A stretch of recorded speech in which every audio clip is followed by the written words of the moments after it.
Okay, it's been a while.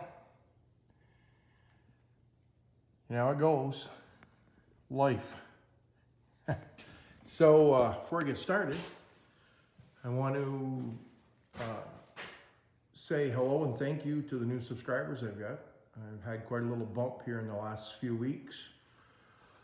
I should have been doing some more snowplow videos, but we were very busy for the last 7 days plowing snow and had the camera with me every day. It just didn't have the opportunity. It was started last Friday. This is Sunday, the following week. And it was every day, all day. So the trucks rolled pretty much 15, 16 hours a day, keeping up with stores, opening driveways, and in between getting a little break to eat and sleep. So yeah, so let's start here. So the 2860 Massey Ferguson that I bought this fall, so we can have another piece of equipment for backup. Now it has a bucket on it right now because Jordan loaded the sander last night and did some church parking lots and kind of hit the banks this morning.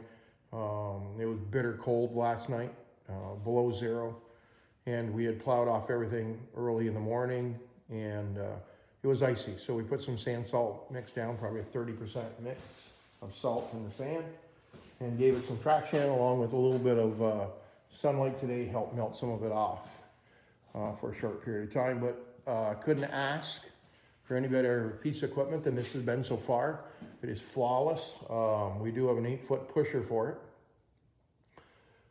Snow Dog. So this is a backup to the other two trucks. This one in the other bay, and I'll try to get some videos of this pushing some snow as soon as I can. The heat is very good in this. Of course, the radio works very well too, but Jordan's telling me he's run this the most, and he said the heat is very good in it. Basically can, at 10 degrees out, can run that in a short sleeve shirt and it's still very warm. So that's good.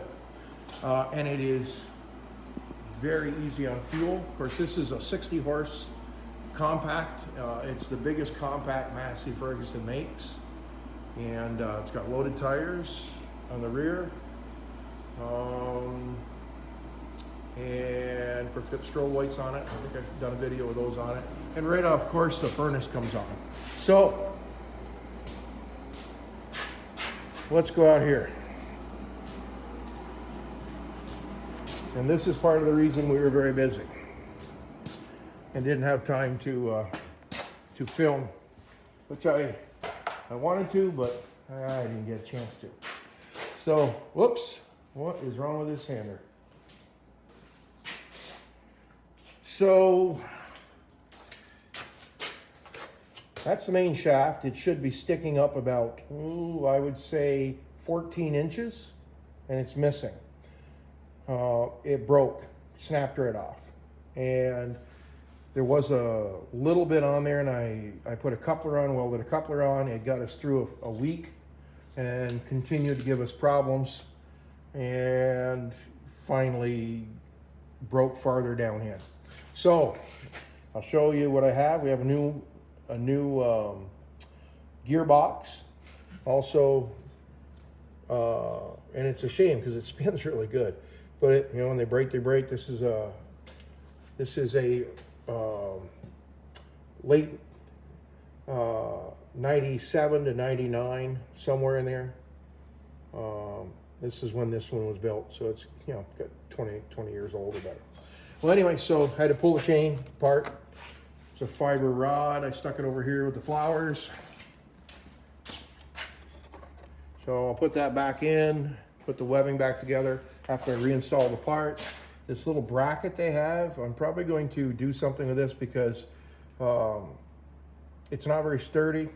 I'm thinking about adding a brace that goes underneath here on both sides and then down in here to help. Now there's just a little bit of salt on there, and we shoveled it all out.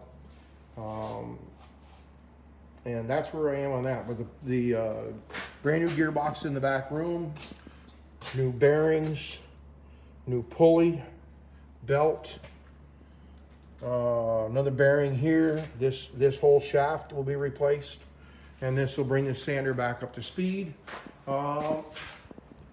It doesn't look its age. It was used when I bought it, and it hadn't been used very much, and we've tried to take very good care of it. That's where we are on that, which brings me to that yellow sander. So, apologize for the furnace, but it is below zero out, and the furnace is running in here, trying to keep us warm, which it is, because it is 65, 66 in here. It's pretty comfortable. So this sander is brand new. So let me back up again and explain. When that other sander went down, that is our only sander. And I sold my spare sander along with selling my F350, cutting down on insurance. And basically, a truck like this costs about $3,000 a year to insure.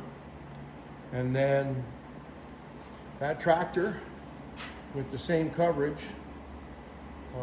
is about $500 a year. I don't know why the difference. So that's just as expensive as one of these trucks. So I called the Fisher dealer I deal with, and I asked them if they had a sander. They had a 1.5. No, excuse me. They had a 1.8 and a 2 yard. And this 1.5 was sold. Difference is one's a 7-footer, one's a 8-footer. They only had an 8-footer. So they called the guy that bought the 7-foot 1.5, and actually he would have rather had the bigger one. We made a little bit of a deal, and we got this one. We went up and picked it up on the trailer, brought it down, and in between snowstorms, installed it, which took about 5 hours. They have changed a lot. I still haven't been able to have a chance to make the mud flaps up to go on the back to keep the sand from spraying under the truck. But it has some neat features, strobe lights, work lights. These are add-ons. It has a conveyor, accessory work light. The key's got to be on. I'm running a little long on this video, and then a conveyor so you can take the back off. It comes off very easily, pulling the pins, taking the back off, and you can walk your whole load off without running the spinner. The spinner motor stays on the back part here. I'm not getting it up. So it is brand spanking new. And this is what it does when you don't have the mud flaps on it like the other one does. So I will get some flaps this week, and we'll make it up in some brackets. But this works really well. Has a controller box in the front. You can adjust the spinner speed and the conveyor speed from in front, along with turning all your lights on, your work lights and your strobe lights from inside the cab. Very nice, a lot like the other one, but brand new. And I guess I should cut this a little short. I'm a little long. So let's cover this real quickly. New cameras up. I don't know if you can see with the glare. That's a shot. Oh, excuse me.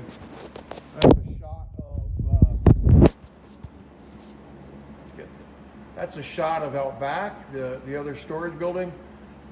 There's on the farthest, closest to the snowbank, there is a 8-foot pusher, and of course the 10-foot pusher is right by the big door here, and that is for the 444G.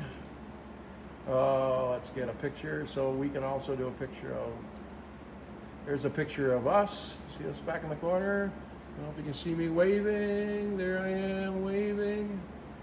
So I got some cameras because there's a lot of times, and here's a shot. Let's see if it'll pick this up. There's a shot out back. Facing the doors, you can see the pushers. And we haven't really cleaned up around here. We did about 3 times, but kind of gave up on it because it was such massive amount of snow. There's some other ones there, but they're in the windows and they're kind of, those two go outside. You can see the little stars on them. There's not much you can see with those. There's a shot. I can't see the one out front. Okay, this would be the one out front. This is in front of the shop, and you can't see much except the glow from the lights, but that is directly in front of where I'm standing. So, okay, so put a camera in here, got a recorder. We haven't had any problems. We don't want any problems. There's a lot of equipment, a lot of money and expensive equipment around here, and we wanted to stay in the building. So that was a suggestion by our insurance company, and we put it in. The Wi-Fi will be hooked up so we can stream it to our phones and our home computers.